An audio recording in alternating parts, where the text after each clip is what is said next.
This morning, I asked my phone assistant one of those small, everyday questions we all ask without thinking. You know the type, something simple, something that normally gets answered instantly. But this time, the response was different. Instead of an answer, it replied, "I'm sorry, I'm having trouble with the connection. Please try again later." And strangely enough, that moment sparked a thought. Because in a weird way, that single sentence perfectly describes what many people experience in relationships. Sometimes, when someone reaches out emotionally, the response they receive feels exactly like that: connection error. Many women experience this when they try to talk to their partner about feelings. They want to connect, they want to open up, they want to feel understood. But the man sitting across from them suddenly goes quiet, distant, or emotionally unavailable. It's almost as if his system shuts down and displays a message that says, "Connection lost." For some women, it can feel frustrating, confusing, and even lonely. They might start wondering if he doesn't care, if he's cold, or if he simply doesn't have emotions at all. But here's the truth that often gets misunderstood. Men absolutely do have emotions. In fact, they often feel things very deeply. The real issue isn't the absence of emotion. It's the difficulty in processing and expressing those emotions, especially in romantic situations. Many men simply weren't taught how to handle their emotional world in a healthy, open way. When emotions become intense, their instinct isn't to talk more. Their instinct is to shut down. Researchers studying relationships have observed something fascinating about this difference. In experiments where couples were asked to discuss emotionally intense topics while being monitored with sensors measuring heart rate, stress levels, and physical responses, the results revealed a surprising pattern. During heated emotional discussions, women often appear more visibly expressive. They might raise their voice, show frustration, or clearly display their emotions on the outside. Meanwhile, the man may sit there quietly, barely reacting. From the outside, it can look like he's completely unaffected, almost indifferent. But the physiological data tells a completely different story. Inside his body, stress levels are often skyrocketing. His heart rate increases, his stress hormones spike, and his nervous system goes into overload. In other words, while he may appear calm on the outside, internally he is experiencing intense emotional stress. And when that stress crosses a certain threshold, his brain chooses a protective response: shutdown, silence, withdrawal. This is why emotional conversations sometimes feel like hitting a wall. It's not necessarily because he doesn't care. It's often because he has reached his emotional limit and his system is trying to cope. Understanding this difference is the first step toward building a deeper emotional connection. Another important thing to recognize is that emotional connection is a skill. It isn't something everyone naturally knows how to do. Many men grow up in environments where emotional conversations simply aren't part of everyday life. Think about typical conversations between male friends. They might talk about sports, work, hobbies, projects, or plans. But very rarely do they sit down and ask each other questions like, "How are you feeling emotionally today?" Or, "Tell me about what's been going on inside your heart lately." That kind of conversation simply isn't common in many male friendships. Because of that, a lot of men enter romantic relationships without having practiced those skills. They might genuinely want to connect, but they don't know how. Imagine trying to speak a language you were never taught. Even if you want to communicate, the words just don't come easily.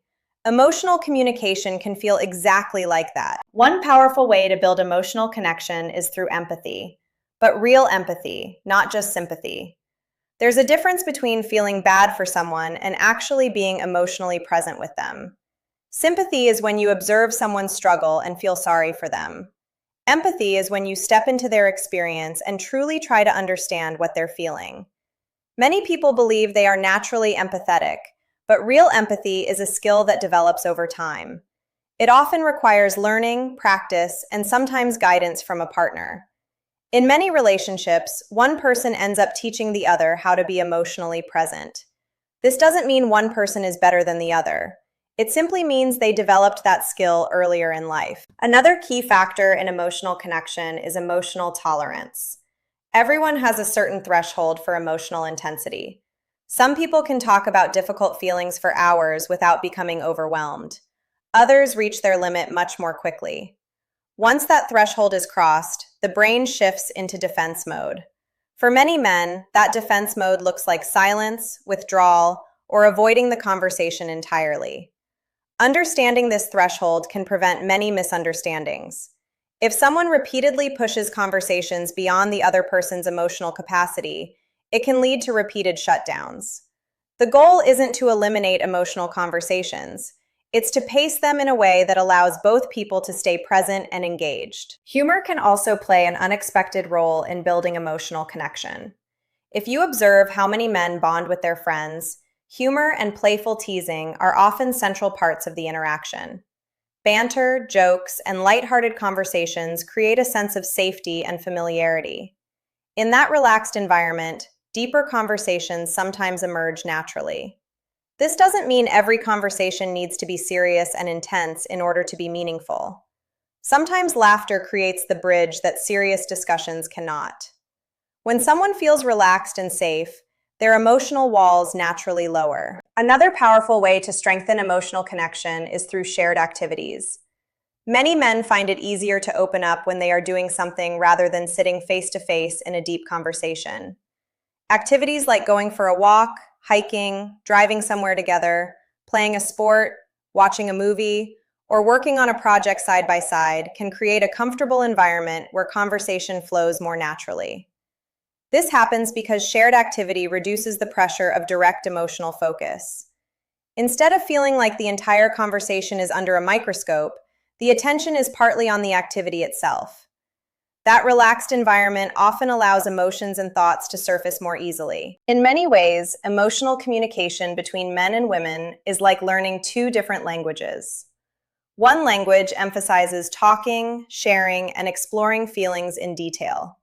The other often emphasizes doing things together and letting conversation unfold naturally along the way.